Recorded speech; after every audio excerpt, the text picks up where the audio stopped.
Salama daholo. Zaho koa tena tiako mihitsy raha mba isan'andro isan'andro ny fiainako de krismasy. Ahoana zany hoe isan'andro isan'andro ny fiainana de krismasy? Dikan'izany ange teraka ato am-poko ary teraka ato anatiko foana Jesosy isan'andro isan'andro. Inona ny dikan'izany?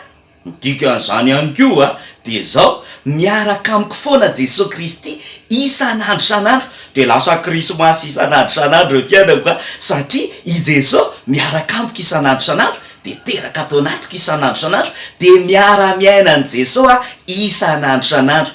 Andao koa sika rehetrarehetra hiara-iaina am' Jesosy Kristy isan'andro isan'andro de mba ho krismasy ny fiainantsika isan'andro isan'andro satria rehefa eo amin'ny fiainantsika isan'andro isan'andro ndre Jesosy de mitondra fahatsarana, mitondra fiainana mahafinaritra ka na misy zavatra sarotra ary na misy aretina na misy olana de eo Jesosy afaka manampy antsika de ho krismasy isan'andro any ny fiainanao, isy fifaliana isan'andro any ny fiainanao, isy fiadanana isan'andro any ny fiainanao miaraka am' Jesosy Kristy. De tahina Andriamanitra daholo tsika rehetrarehetra ho feno fifaliana ary ho hirahiratsika foana le hira teo hoe tiako raha mba isan'andro ny fiainako dia krismasy. Eny ary tahin'Andriamanitra daholo tsika afaka hiraitsika reny afaka ataotsika any am-piangonana, afaka hiraitsika isan'andro isan'andro ihany koa de ideratsika an'Andriamanitra. Amin'ny manaraka indray tsika mianatra hira vaovao.